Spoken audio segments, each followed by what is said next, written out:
서로 인사합시다. 참 잘 오셨습니다. 최고의 축복을 받으시기 바랍니다. 아멘. 오늘은 사실은 좀 제목을 원래는 좀 바꾸고 싶었는데 그렇게 바꾸면 너무 강할 것 같아서 그렇게 했습니다. 뭐냐면 경고를 받으라, 경고를 기억하라 이렇게 하려고 했는데 그냥 복음을 모르면 화를 당한다 이런 제목으로 비슷합니까? 강도가? 오늘 본문에 보면 예수님께서 서기관들과 바리새인들에게 계속 화 있을진저라는 단어를 계속 반복해 말하고 있습니다. 굉장히 강조한 내용이죠. 그만큼 중요하다는 얘기입니다. 1945년 5월 일본 전역하고 일본 전 지역과 히로시마에 한 장의 전단지가 뿌려졌습니다. 이 전단지에는 다음과 같은 경고의 내용이 있었습니다. 히로시마 시민들에게 경고한다. 히로시마 시민들은 1945년 8월 6일 오전 8시에 그 시 이전에 시내로부터 50km 밖으로 대피하라. 이것이 미군에서 뿌린 전단지였습니다. 이 전단지를 받아든 히로시마 시민들의 반응은 두 가지였어요.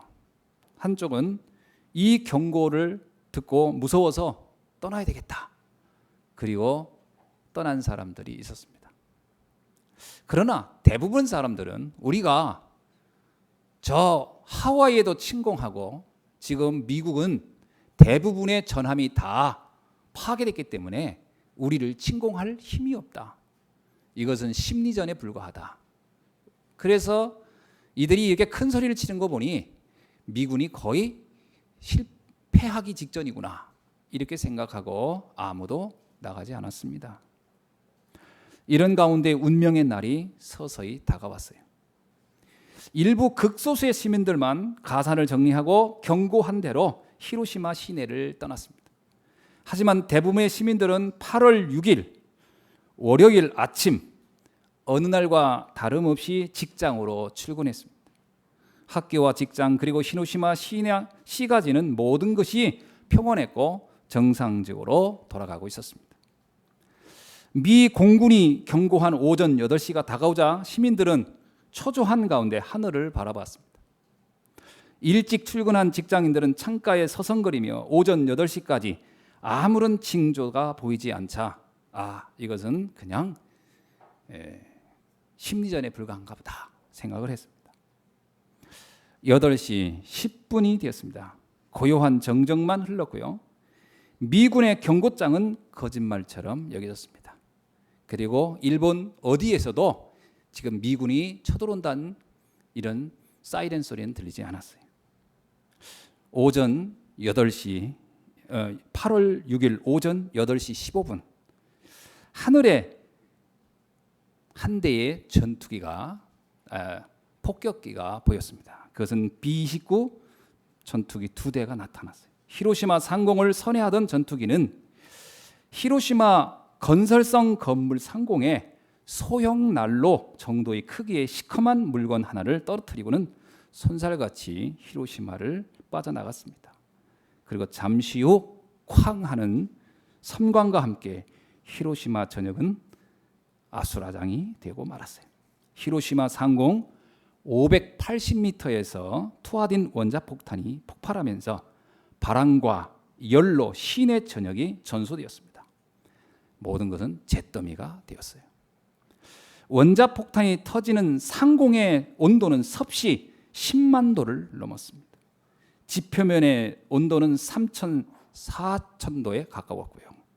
엄청난 열로 한순간에 23만 명이 그 자리에서 즉사하였습니다.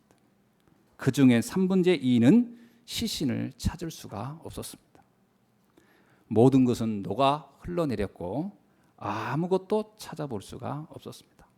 모든 건물은 폐허가 되었고요. 그 조그만 전단지 한 장이 그들의 운명을 갈라놓는 순간이었습니다. 경고라는 말을 우리는 잘 들어야 됩니다. 오늘 본문에서 주님이 말합니다. 화 있을진저 재앙이 너희들에게 미칠 것이다 라는 경고를 하고 있는 겁니다. 그러나 이들은 이 경고를 대수롭지 않게 여겼어요. 예수님은 마태복음 24장 16절에서 19절에서 다시 한번 아주 사실적인 경고를 합니다. 그때에 유대에 있는 자들은 산으로 도망가라. 지붕에 있는 자들은 집 안에 있는 물건을 가지려고 내려오지도 말라. 밭에서 일하는 자들은 겉옷을 가지려고 뒤를 돌아보지도 말라. 그날에 아이 벤 자들과 젖먹이 자들에게는 화가 미칠 것이니라. 임신도 하지 말라 이런 말을 한 겁니다. 이런 예수님의 경고가 아무 일도 없는 것처럼 느꼈습니다. 그리고 30년이 흘렀습니다. 그리고 AD 67년에 로마의 4군단을 이끌고 있는 디도 장군이 예루살렘으로 쳐들어오기 시작했습니다. 그는 이집트에 있는 1개 군단과 시리아 근처에 있는 3개 군단을 다 이끌고 그는 달려왔습니다. 그는 황제의 아들이었기 때문에 대단한 권세를 가진 사람이었습니다. 그는 이스라엘을 침공하여 3년 만에 이스라엘을 완전히 폐허로 만들어 버렸습니다. 예수님의 경고가 실현되는 순간이었습니다. 그리고 이스라엘은 2000년간 나라 없이 떠도는 민족이 되고 말았어요. 오늘 우리는 마태복음 23장에 나왔는 말씀을 잘 주시 있게 봐야 할 필요가 있습니다. 왜 주님은 화 있을 거라고 했을까요? 왜 그들은 재앙을 받을 거라고 했는가를 우리는 잘 알아야 됩니다. 당시 서기관들과 바리새인들은 자신들이 화를 당할 거라고 꿈에도 생각 안 했어요. 그들은 자기들이 율법을 잘 지키고 있기 때문에 복을 받을 거라고 여겼습니다. 그들은 누구보다도 하나님을 잘 섬기고 있다고 자신했어요. 그들은 절기도 빠짐없이 지켰어요. 그는 하루에 3번씩 성전에 가서 기도도 하였습니다. 그들은 꼬박꼬박 헌금도 잘 냈어요. 그런 그들이 화를 당할 거라고는 꿈에도 생각을 못했습니다. 왜 그랬을까요? 예수님의 말한 화를 당한다고 할 때 그 재앙의 근거를 이해를 못했습니다. 절기를 잘 지키고 기도를 꼬박꼬박하고 헌금만 잘 내면 재앙이 안 올 줄 알았습니다. 그러나 그들의 생각과 전혀 다르게 재앙이 그들에게 들이닥쳤어요. 지금도 많은 불신자들은 이렇게 생각합니다. 왜 우리가 화를 당하나? 왜 우리가 어려움을 당하지? 이 어려움을 당한 이유는 뭐지? 이유를 모르고 있어요. 그래서 그들은 그 재앙을 당해보지 않으려고 여러 가지 노력을 하고 있는 거지요. 이래도 안 되고 저래도 안 되면 결국에는 누군가를 향하여 원인을 이제 묻기 시작합니다. 그래서 때로는 조상을 탓하기도 하고요. 그래서 묘자리로 옮기는 사람도 있지 않습니까?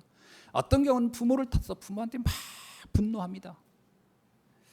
이것도 아니고 저것도 아니면 결국은 자기 탓으로 돌리고 자학하고 그러다 결국은 이도저도 아니면 자살한 경우도 있습니다. 성경에서는 재앙의 원인을 다른 데서 보고 있어요. 로마서 3장 23절은 이렇게 말하고 있습니다. 모든 사람이 죄를 범하였음에 하나님의 영광에 이르지 못하리라. 여러분, 왜 불신자들이 열심히 살고 성공하고도 나중에 가서는 실패하는가? 그것은 재앙의 원인과 그 이유를 모르고 있기 때문입니다. 많은 사람들은 성공을 하면 재앙을 피할 거라고 생각합니다. 그러나 표신하지 않게 많은 사람들은 어느 날 성공한 이후에도 실패한다는 것을 우리는 보았습니다. 문제는 왜 이런 문제가 오느냐 하는 것을 모른다는 거지요. 성경은 분명히 말합니다. 하나님을 떠났기 때문이라는 거예요.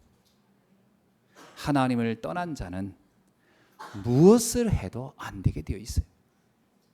그것은 마치 물고기가 물을 벗어난 것과 같은 겁니다.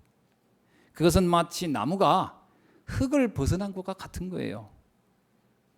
나무가 뿌리가 뽑히면 잠깐은 아무렇지도 않은 것 같지만 그 나무에게 이제 다가오는 결과는 말라 죽는 것밖에 없습니다. 물고기가 무리를 벗어나면 잠깐은 퍼덕거리고 싱싱한 것 같지만 그 물고기를 기다리고 있는 것은 이제 죽어가는 것밖에는 남아있지 않습니다. 하나님을 떠난 인생의 삶도 이와 같다는 겁니다. 자, 하나님을 떠나면 어떤 문제가 옵니까? 성경은 그것을 원죄라고 합니다. 하나님을 떠난 것을 원죄라고 합니다. 이것은 모든 죄의 시작이라는 겁니다. 이 죄는 태어난 아이도 가지고 있는 겁니다. 그래서 모든 사람은 죄를 범하였어요. 어떤 사람이 그래요. 목사님, 이제 금방 산부인과에서 출산한 이 아이가 무슨 죄가 있습니까? 예, 윤리와 도덕적으로는 죄가 없죠. 그러나 그는 하나님을 떠난 상태로 태어나는 게 문제입니다. 성경에서 고린도후서 4장 4절에 뭐라고 합니까? 모든 사람은 사단을 아비로 섬긴다.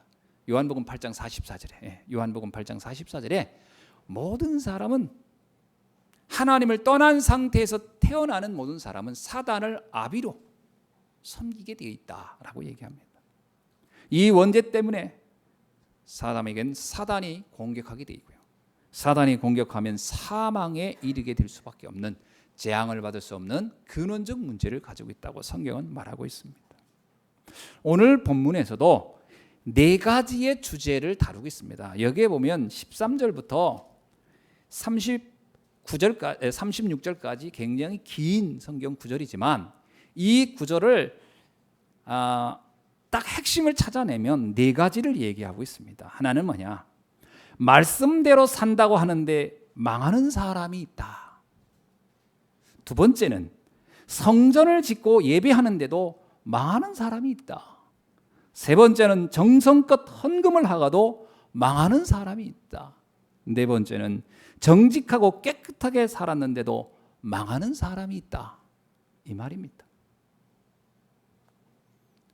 바로 이 바리새인 서기관들에게 그걸 말하고 있는 거예요. 너희는 이 네 가지를 다 하는 것 같은데 망하는 인생이다. 그 얘기를 하고 있습니다. 예수님은 그 이유를 또 그 해답을 간단하게 말합니다. 뭐라고 하죠?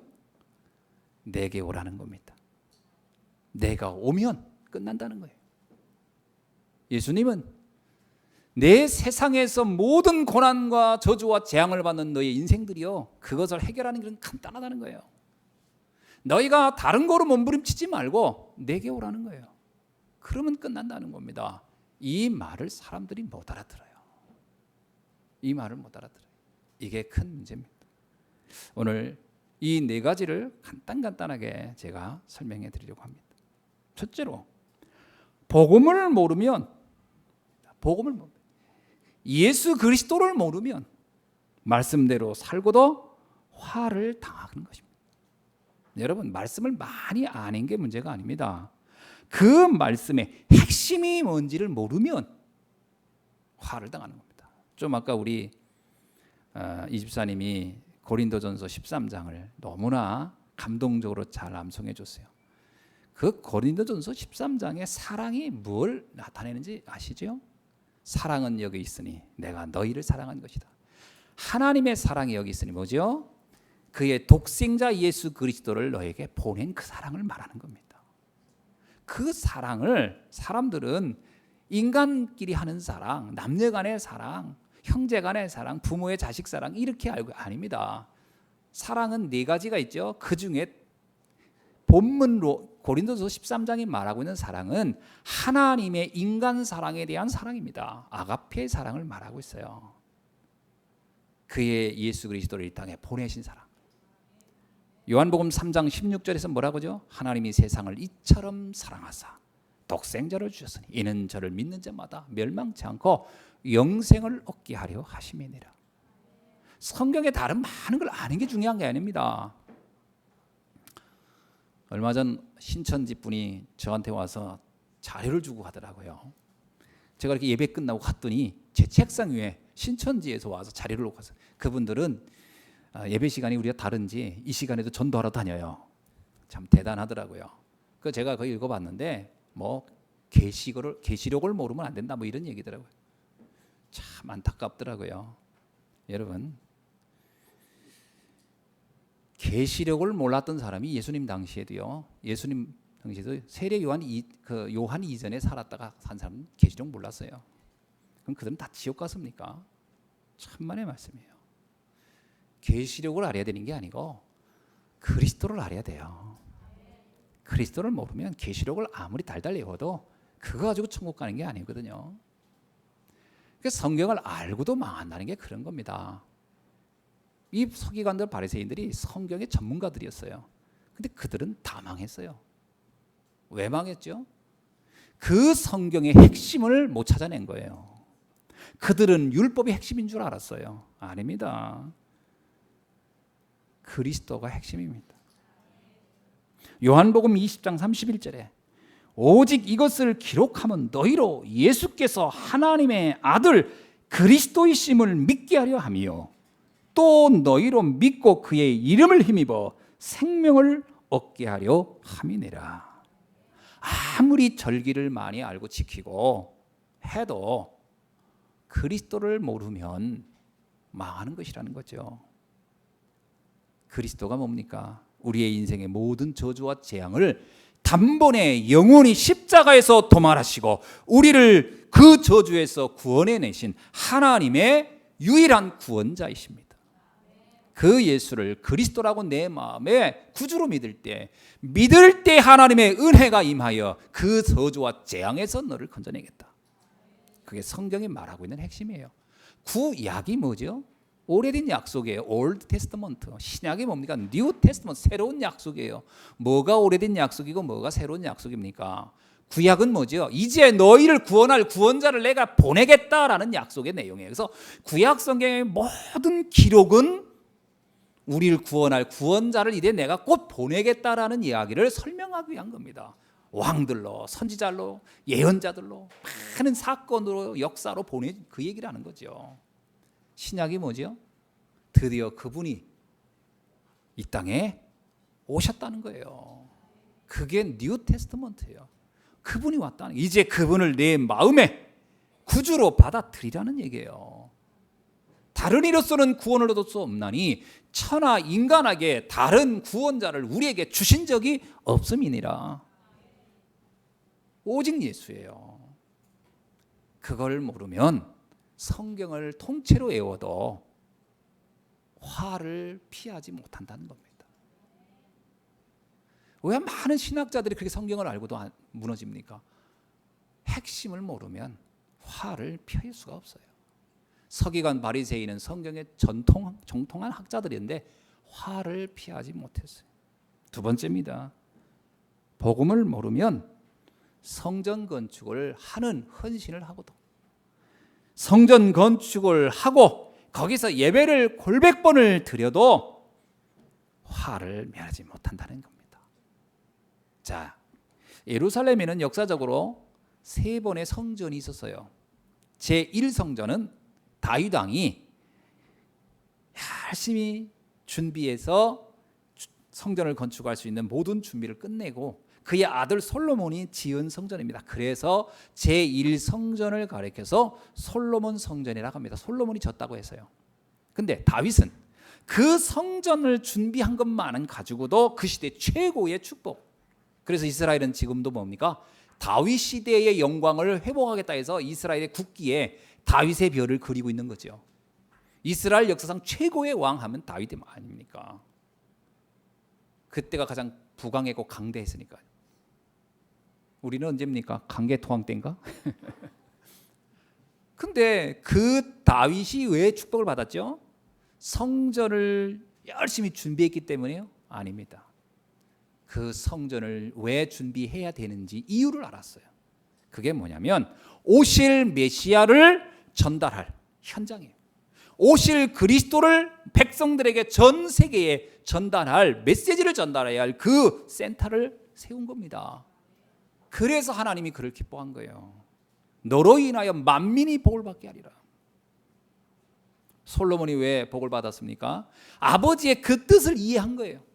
그래서 솔로몬이 왕이 돼서 가장 먼저 한 것이 바로 성전 건축에 관심이었어요. 그래서 솔로몬이 축복을 받은 겁니다. 이스라엘 백성이 그 의미를 몰랐어요.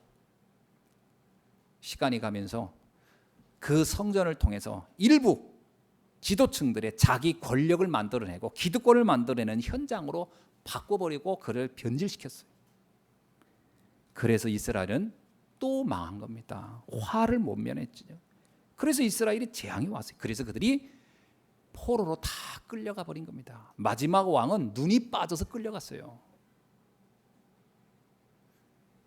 하나의 샘플로 너희의 왕은 이제 너희를 지켜주지도 못하고 보지도 못하고 다스리지도 못한다는 걸 보여주기 위해서 바빌론에서 끌려갈 때 마지막 이스라엘 왕의 두 눈을 빼버렸어요. 그게 이스라엘이 당한 화입니다. 그래서 이스라엘 성전은 다 무너졌어요. 성경에 나오죠. 에스라서에 성문은 다 불타버리고 성벽은 다 무너졌고. 자, 그런데 다시 포로에서 이스라엘 백 중에 일부가 그 포로된 바빌론에 가서 기도하면서 언약을 회복했어요. 그들 중에 일부가 수룹바벨이라는 사람의 지도를 받고 돌아옵니다. 그때 그 수룹바벨이라는 사람의 지도하에 무너진 성전을 재건해요. 근데 옛날 성전에 반도 안 되게 재건할 수밖에 없어요. 돈이 없으니까 조그맣게 재건을 합니다. 그 성전을 가리켜서 제2성전이라고 하고 수룹바벨 성전이라고 말을 합니다. 자, 이 수룹바벨 성전을 재건하면서 이스라엘은 다시 축복을 받습니다. 왜죠? 그렇구나. 우리 민족이 재앙을 받은 이유가 이 그리스도라는 오실 메시아에 대한 언약을 우리가 놓쳤구나. 우리 민족을 그걸 전하라고 부르셨구나. 이걸 깨달은 사람들이었어요. 그들은 다시 축복을 받습니다. 그런데 시간이 가면서요, 또 변질돼요. 성전 건축의 의미를 또 놓쳐요. 그래서 이번에는 누가 쳐들어왔죠? 이스라엘이 그 다음에요, 또 다 무너집니다. 그러다가 로마의 속국이 됐어요. 로마에서 누구를 왕으로 세웠느냐? 이스라엘 사람이 가장 싫어하는 요르단 사람을 왕으로 세웠어요. 그걸 이두메라고 합니다. 그 시대에는 요르단의 지명이 이두메였어요. 이두메 사람을 갖다 세웠어요. 그게 헤롯입니다. 헤롯은 장사꾼이었거든요.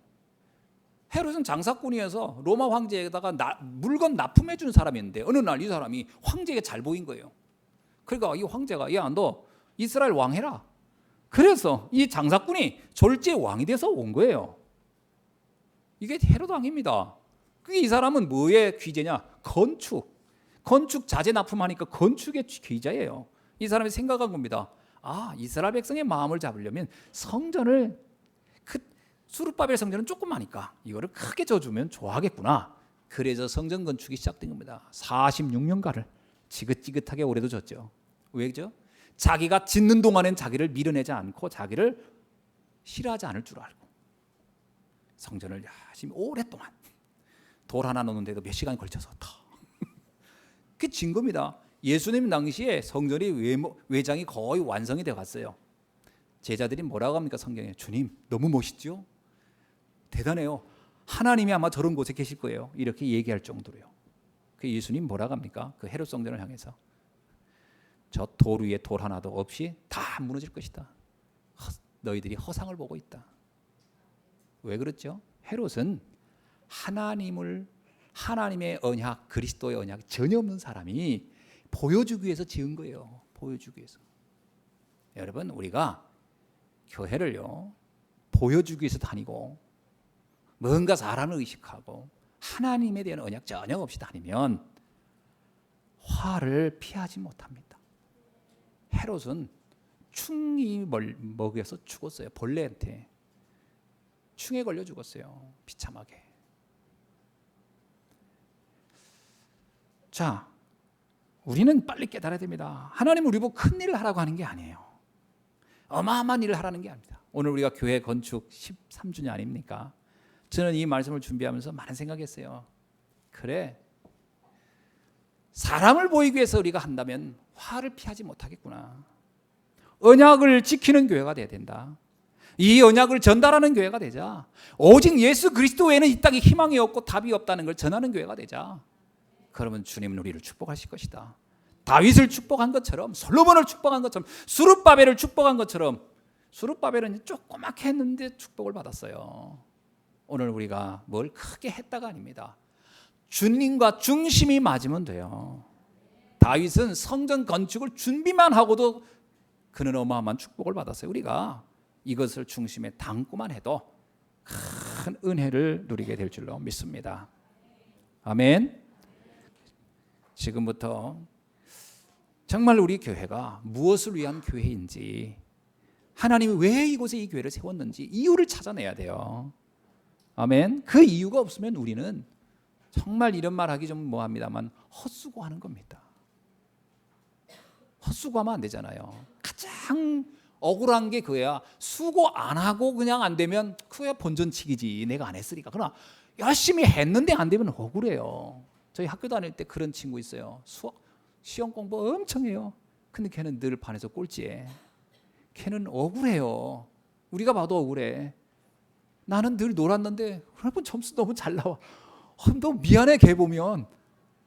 여러분 이게요, 하고 안 나오는 거 얼마나 억울한지 아십니까? 우리가 주님 앞에 헌신하고 축복 못 받으면 이거보다 억울한 게 없어요. 바로 알아야 됩니다. 아멘. 교회를 하나님이 왜 세웠느냐? 교회는 5가지가 있어요.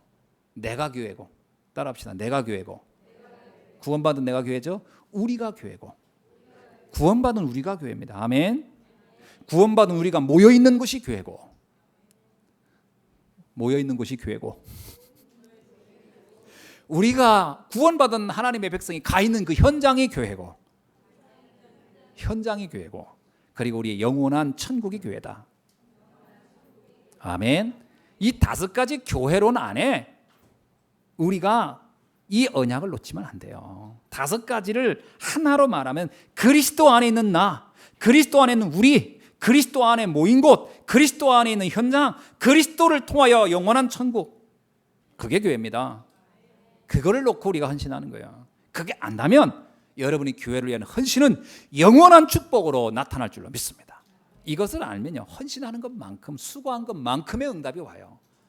다윗이 그렇게 성전 건축에 헌신을 했습니다. 누구에게 축복이 왔죠? 그의 자녀에게. 솔로몬에게 뭐라고 합니까? 표현이 아주 기가 막혀요. 네 아비로 인하여 내가 너를 복을 주리라. 아멘. 그게 하나님이 주신 축복이세요. 보세요, 솔로몬이 실수 많이 했어요. 그런데 솔로몬이 왜 복을 받았냐? 솔로몬이 잘해서보다도요, 그 아버지 때문에 복을 받았어요. 이랬습니다. 네 아비 다윗을 보아 내가 너를 축복하노라.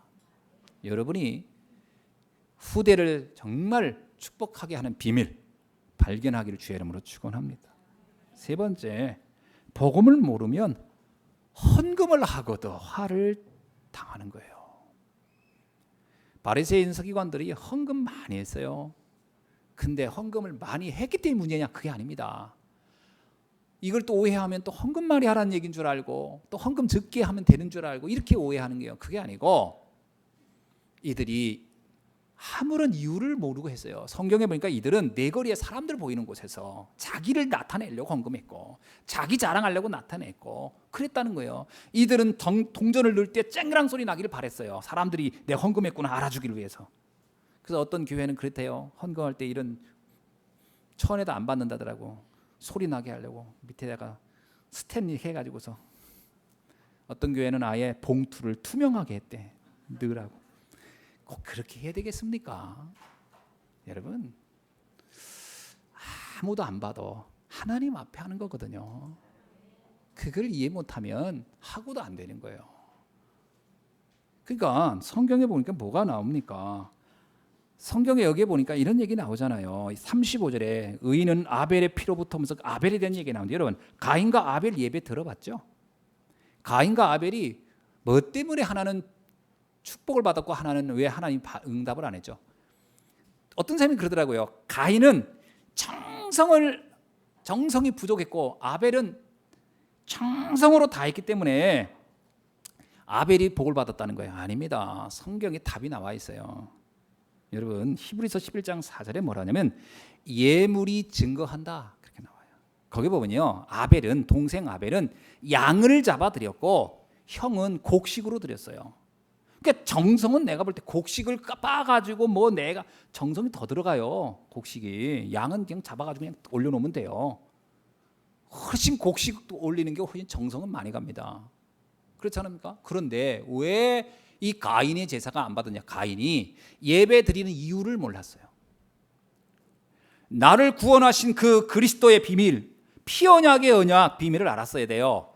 그 피 언약이죠. 자기의 아버지 엄마인 아담과 하와가 죄를 범했을 때 하나님께서 양을 잡아서 그 가죽을 입힌 그 비밀, 양을 잡아 그 피 흘림으로 인하여 대속해 준 그 은혜가 뭔지를 알면 예배가 하나님 앞에 죽을 수밖에 없는 우리가, 죄인인 내가 용서받는 것이 예배구나, 이걸 알고 예배를 드렸으면 양 제사를 같이 드렸어야 하거든요. 근데 가인은 곡식 예배를 드린 거예요. 곡식은 피 언약과 아무 상관없는 자기의 정성만 들어간 거예요. 그러니까 응답이 없었던 거예요.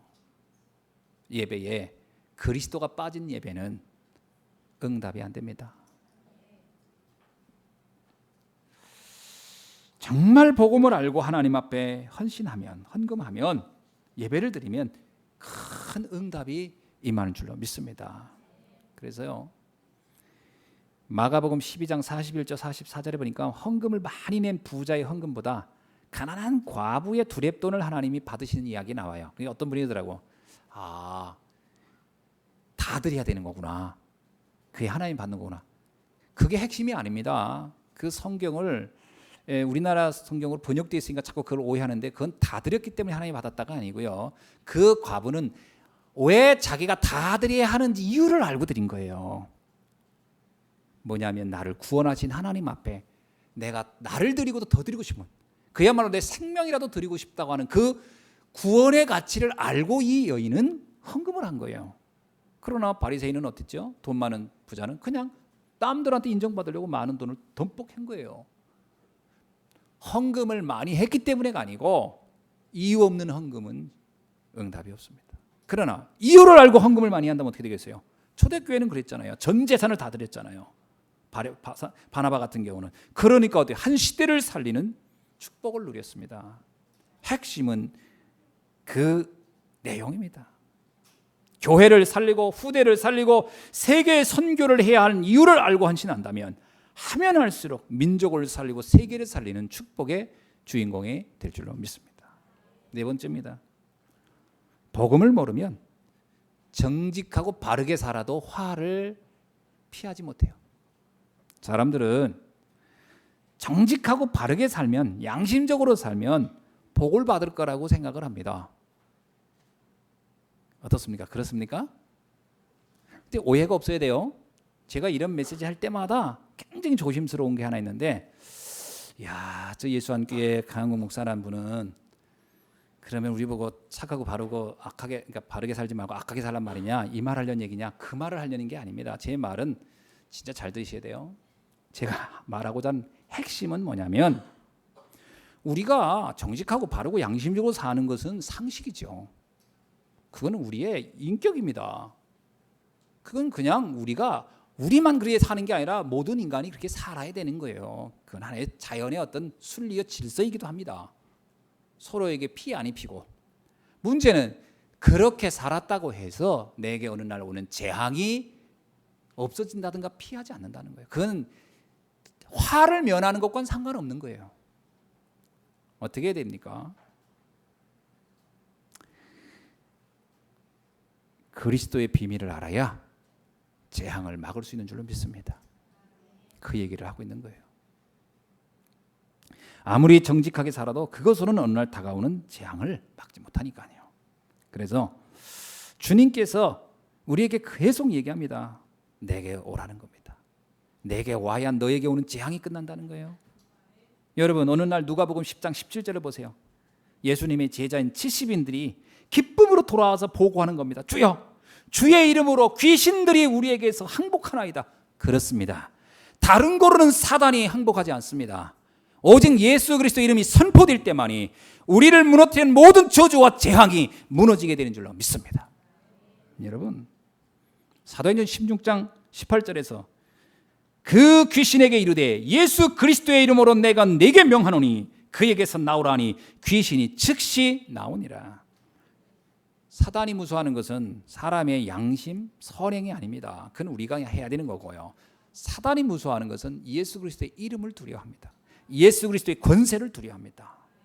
그래서 우리가 그 이름으로 구원을 얻고 그 이름으로 기도할 때 흑암과 저주가 떠나가게 되는 줄로 믿습니다. 말씀을 맺습니다. 오늘 여러분은 세 가지를 깊이 깨닫기를 바랍니다. 하나는 뭐냐? 오직 그리스도여야 되겠구나. 예, 그렇습니다. 오직 그리스도가 아니면 안 돼요. 왜냐하면 세상에 좋은 게 너무 많지만 이 좋은 거 가지고는 흑암과 저주와 재앙을 막지 못해요. 바리새인들이 좋은 거 많이 가지고 있었지만, 이들의 인격도 있었고 실력도 있었고 재산 성공도 있었지만, 이거 가지고 이들이 이렇게 다가오는 재앙을 하나도 막지 못했어요. 뭐로 막아야 되느냐? 오직 그리스도, 오직 예수입니다. 아멘. 그건 독선이 아니에요. 어떤 사람이 그러더라, 기독교인들은 너무 독선이에요. 오직 예수만 믿으라고 해요. 몰라서 하는 소리입니다. 여러분, 오직 예수 그리스도가 아니면 안 되게 돼 있어요. 얼마 전에 모슬렘에 선교하는 어떤 선교사님 보고하는 것을 들었는데 기가 막히더라고요. 모슬렘에서 절대 기독교 선포 안 될 것 같죠. 그게 어설피 들은 사람이 그렇지, 개인적으로 친분이 있어가지고 성경을 가지고 그리스도 설명을 쫙 해줬대요. 이 모슬렘, 완전 거기에 모슬렘 그 어떤 그 추장 같은 그 대표적인 사람인가 봐요. 듣더니 충격을 받는 거예요. 내 이야기라고. 그리고 보니까 그 가정이 다 무너져 있더라는 거예요. 그래가지고 그분이 딱 예수 그리스도 영접 딱 하고 기도하는 걸 알려줬대요. 그랬더니 이걸 어떻게 믿으면 되냐고 해서 그냥 차도로 뭐냐 이게 다 이거 다 터번하고 그러면서 조용히 속으로만 예수가 그리스도라고 고백만 하라고. 기가 막힌 일들이 났대요. 가정의 모든 저주 재앙이 다 해결되고. 그 이분이 너무 감사하니까 형제들한테 저희 가서 나 좀 보자고. 그러면서 막 돈을 막 집어줘가면서 내가 이거 주는데 너 이거 비밀 지킬 수 있지? 그래서 내가 받은 응답이 있다고. 그래서 이 사람이요, 모슬렘 이 사람이 전도해가지고 20몇 명을 쫙 보고. 여러분, 이게요 그리스도가 아니면 안 되게 돼 있어요. 아무리 별짓을 다 해도 다른 것은 안 돼요. 오직 예수. 여러분, 아니 정말 해보세요. 예수 그리스도 이름의 권세를 가지고 기도해보세요. 네가 전에는 내 이름으로 기도하지 않았으나 이제는 내 이름으로 기도하라. 그리하면 받으리라.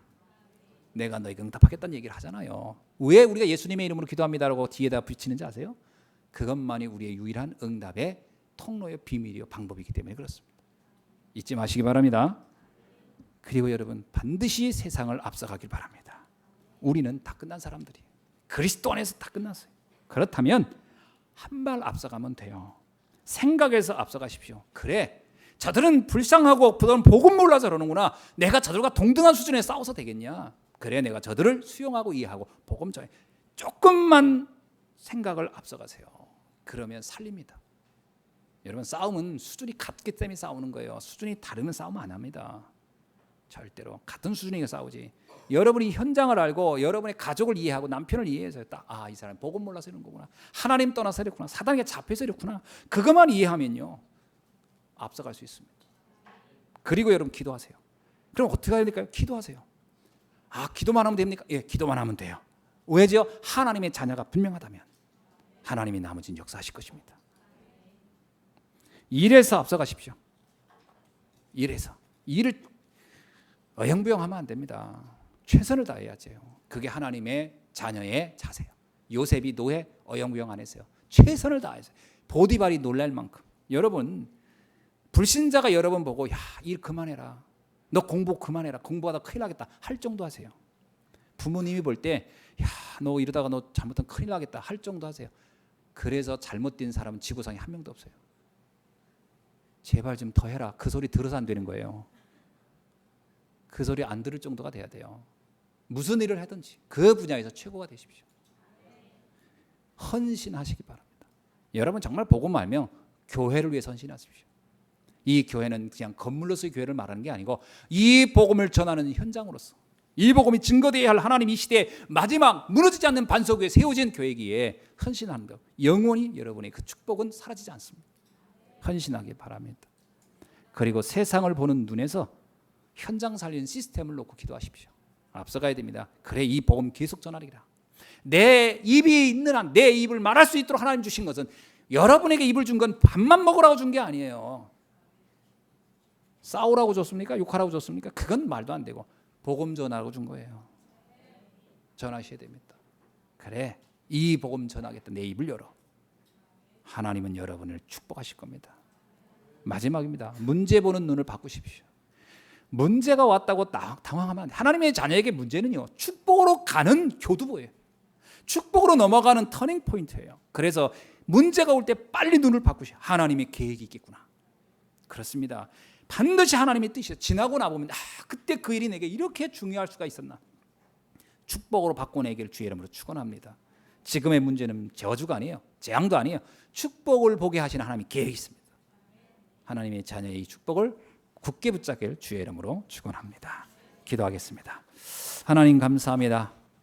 오늘 주신 말씀 붙잡고 우리 사랑하는 모든 주의 자녀들, 백성들, 우리 렘넌트들이 이 땅에서 가장 행복한 자가 되게 하여 주옵소서.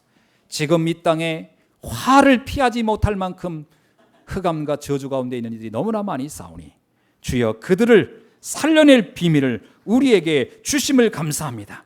하나님 복음을 모르면 화를 당할 수밖에 없다는 이 사실을 우리가 굳게 언약으로 붙잡고 복음 전하는 전도자의 축복을 누리게 하여 주셔서 복음의 명문가를 세우게 하시고 가는 곳곳마다 하나님 나라를 세우게 하시고 나를 만나는 모든 사람이 살아나는 역사가 일어나게 하옵소서.